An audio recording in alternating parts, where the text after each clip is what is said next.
So now we're doing Learn GDScript from Zero, an open source project by GDQuest.com. And we're going to continue with this lesson on the introduction to for loops. All right. So in the last lesson, we looked at while loops. We found they were useful if we don't know how many times we should repeat code. True. However, they could result in infinite loops if we're not careful. Yes.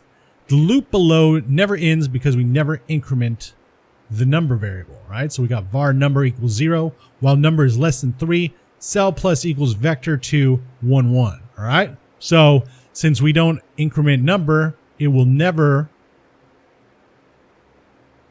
be anywhere near, it'll never move, all right? So there we go. Anyway, there's a safer and often easier kind of loop, the for loop. We're gonna look at that in this lesson. Unlike while loops, for loops don't run infinitely. So it's much less likely that we're going to get bugs in our game.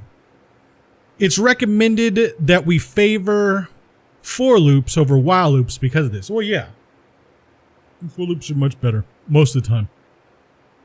Unless, you know, you got to do the things that you got to do while loops for. Anyway, so we're going to change the code above to use a for loop instead. The loop below will change all cells 3 times, right? So we got for number in range 3, cell plus equals vector 2, 1, 1, right? So, yeah. If it started at, if the cell was at 0, 0, it just goes up 1, 2, 3 on both times and just does a little diagonal like that.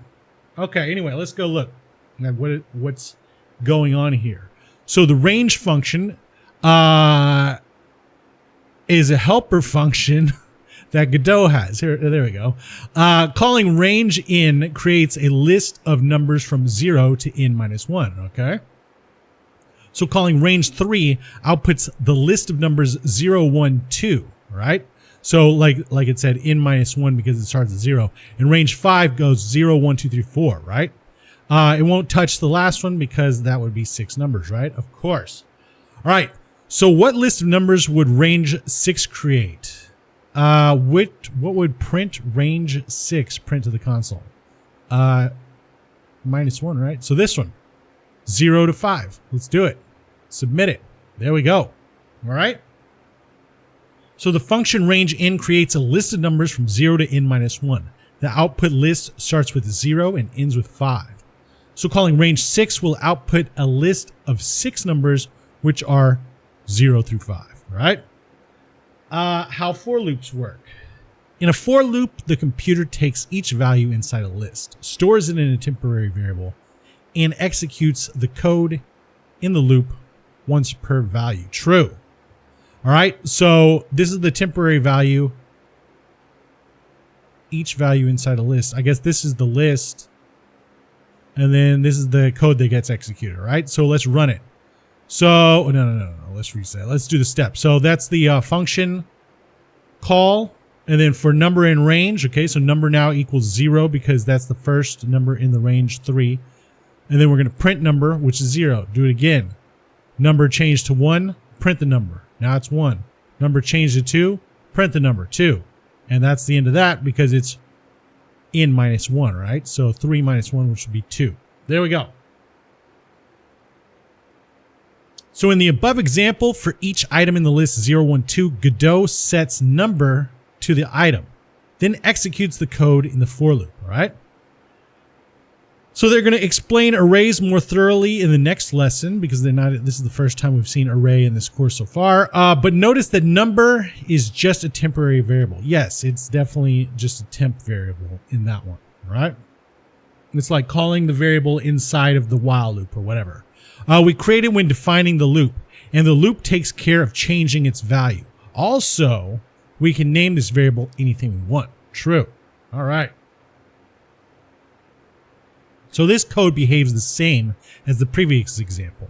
We've got func run for element in 0, 1, 2. Yeah, it's going to be the exact same thing because n minus 1 and this would be the same thing, right? So if we run it, it'll do the same stuff, right?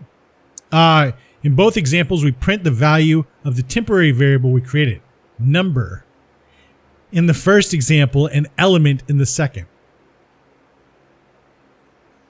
True.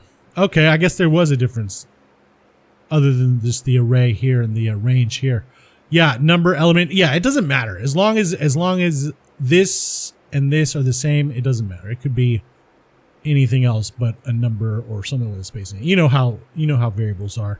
As Godot moves through the loop, it assigns each value of the array to that variable.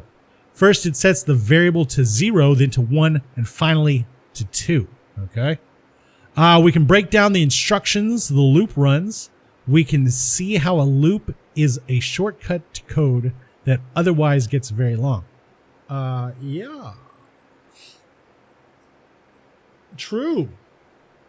So yeah, instead of repeating the code 3 times like this, because this looks so dumb, we just repeat it with a for loop, right? Just don't, why repeat yourself when you don't need to, right? Exactly, same thing. All right. But if you do a bunch of code wars, doing this is funny sometimes. We can put whatever code we like in the loop's code block, including other function calls like draw rectangle. So using a for loop instead of a while loop, let's talk about that. So here's our old move to in function, which used a while loop. We got the func move to in while cell.x is less than board size.x minus 1, cell x plus equals 1. So right off the bat, we could just put board size in there and it would take care of the minus 1 right there, right? When we do like range board size.x. If we used a for loop instead, the code becomes a little simpler. Func move to end for number in range board size. Why would it be minus 1 though? Why would it be minus 1? This is already minus 1. I think this is a typo. I think that's a typo right there. Because this already does in minus 1 right here, right? Right? Isn't that what we just figured out over here? Where did it say that? In minus 1? Right here, from 0 to in minus 1. Yeah, exactly. So yeah, it has to be a typo. Anyway, rather than constantly checking if the robot reached the end of the board with the for loop, we take the board's width beforehand, then move the robot a set amount of times. True. The function still works the same, and we can this function works the same, and we can execute it below. 3, 1, 9. Okay, let's do it. Move to end. And so this is the same thing up here, but it's not this one. It can't be this one. This is definitely 100% a typo. It's got to be. Anyway. In the practices, we're going to use the for loops in different ways to get us used to using them. All right, let's do it. Practice using a for loop to move to the end of the board. So we're going to use a for loop to have our robot move from the top of the board to the bottom. All right, let's do it. So once again, the robot has decided to stand at the top of the board. Look at him right over there, having fun. All right, this time we're going to use a for loop in the move to bottom function to have it move to the bottom of the board. The board size is determined by the vector2 variable board size. So it's going to be, anyway, we'll get it to that. So the robot's starting cell is vector2, 0, right? So 0, 0, 1, 2, and then 0 going down, right? So that's cool. So we're going to start off with a for loop. We've already got the function calls set up. We'll say for number. We'll say, how about number? Why not? For number in,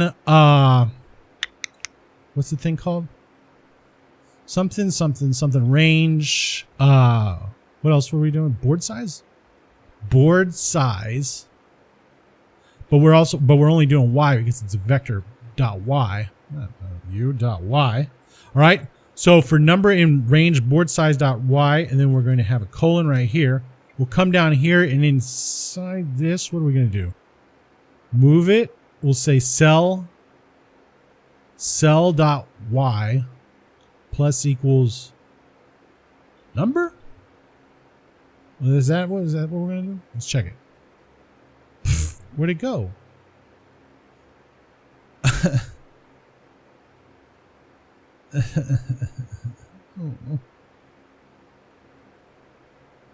The code is in the book. What happened? Equals number? Oh, there it is. All right, cool. All right, cool. So there we go. And continue. All right. Anyway, so now we're going to be improving code with a for loop. Sometimes it's like that. You know how it is. Sometimes it's like, what? Let me try this. Oh, there it is. How did that happen? I don't care. It worked. We're going to use a for loop to remove the duplicate code in the run function. You know, you always pay for it if you don't know what your code did. It just miraculously worked. It's always such a bad thing. Because what happens later? And you know later's coming. You know it. In this practice, we're going to revisit the turtle and drawing rectangles, okay? With our new knowledge of for loops, we can condense this code to take up less space and make it easier to modify. True. The turtle should draw 3 squares in a horizontal line, and the squares should be 100 pixels apart, right? So we're repeating this code 3 times. So we're going to use a for loop just to repeat it with a for loop. So let's start here. We'll say for. For number. Let's use number again. In range 3. Because we got 3 things, right? We're repeating something 3 times. Let's do that. And then actually let's bring this up and let's do that. And then let's get rid of the rest of this like thus. And that should take care of business, right? Let's run it. 1. Was it supposed to jump first? 2. I guess so. 3. Look at that. Looking cool. All right, let's continue. All right, and that's the end of the lesson. There we go. Continue again.